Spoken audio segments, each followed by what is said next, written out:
बिस्मिल्लाहिर्रहमानिर्रहीम। अस्सलाम वालेकुम। और एम्बुलेंस ख़राब हो गई।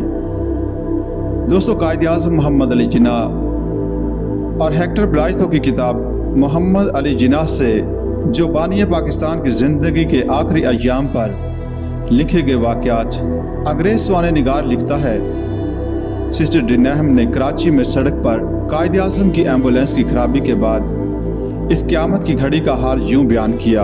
हम महाजिरों की बस्ती और इसकी कीचड़ से ज़्यादा दूर न थे और मक्खियों ने हमें घेर लिया था। मैंने गत्ते का एक टुकड़ा ढूंढ निकाला और इससे मिस्टर जिन्नाह के मुंह पर पंखा झेलने लगी ताकि मक्खियां न बैठने पाए। चंद मिनट तक इनके पास मेरे सिवा कोई न था और इस असना में उन्होंने मेरी दिलजोई इस अंदाज से की कि मैं सारी उम्र नहीं भूल सकती। उन्होंने अपना बाजू चादर में से निकाला और अपना हाथ मेरे बाजू पर रख दिया और वो ज़ुबान से कुछ न कह सके, लेकिन उनकी आंखों से उनके जज्बा तशक्कुर का पूरी तरह इजहार हो रहा था।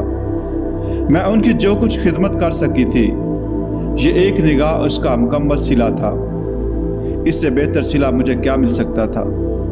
इस वक्त यूं मालूम होता था कि कायद-ए-आज़म की सारी रूह इनकी आंखों में उतर आई है। दूसरी एम्बुलेंस पर सफ़र की आखिरी मंजिल शुरू हुई। इस वक्त बहुत से लोग हवाखोरी के लिए सड़क पर निकल आए थे, लेकिन चूंकि एम्बुलेंस पर कोई परचम न था, इसलिए किसी ने इसकी तरफ तवज्जो न दी। 6:10 पर एम्बुलेंस गवर्नमेंट हाउस पहुंच गई और कायद-ए-आज़म को ऊपर इनके कमरे में पहुंचा दिया गया। डॉक्टरों और नर्स ने इनको एक दवा पिलाने की कोशिश की, लेकिन दवा हल्क में उतरने के बजाय उनके दहाने से बहकर बाहर गिर गई। कराची के गिरजाघर ने 7 का घंटा बजाया। फिर चंद मिनट बाद शहर भर के मौज़िन अपनी अपनी मस्जिदों के मीनारों पर से मुसलमानों को मगरिब की नमाज के लिए बुलाने लगे। डॉक्टरों ने कायद-ए-आज़म के पलंग की पायती ज़रा ऊंची कर दी ताकि दिल की तरफ दौरान खून तेज़ हो जाए। फिर उन्होंने एक इंजेक्शन लगाना चाहा, लेकिन कायद के जिस्म की रगें बेजान हो चुकी थीं। 9:50 पर कर्नल इलाही बख्श ने झुककर आहिस्ता से कहा, जनाब, हमने आपको ताकत का इंजेक्शन लगाया है और इंशाअल्लाह आप ठीक हो जाएंगे।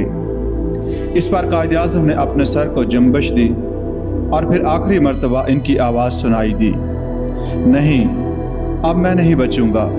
इस गुफ्तगू के 30 मिनट बाद वो इस दुनिया से सिधार गए।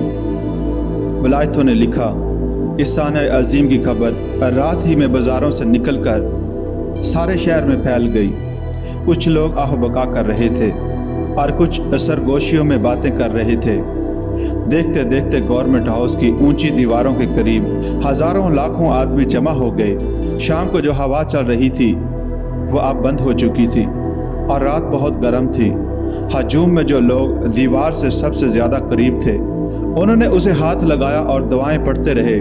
ब्लाइथो लिखते हैं, ज़रा देर बाद एक शख्स आहिस्ता आहिस्ता भीड़ को चीरता हुआ आगे बढ़ा। उसके हाथ में कफन और एक छोटी सी बोतल थी।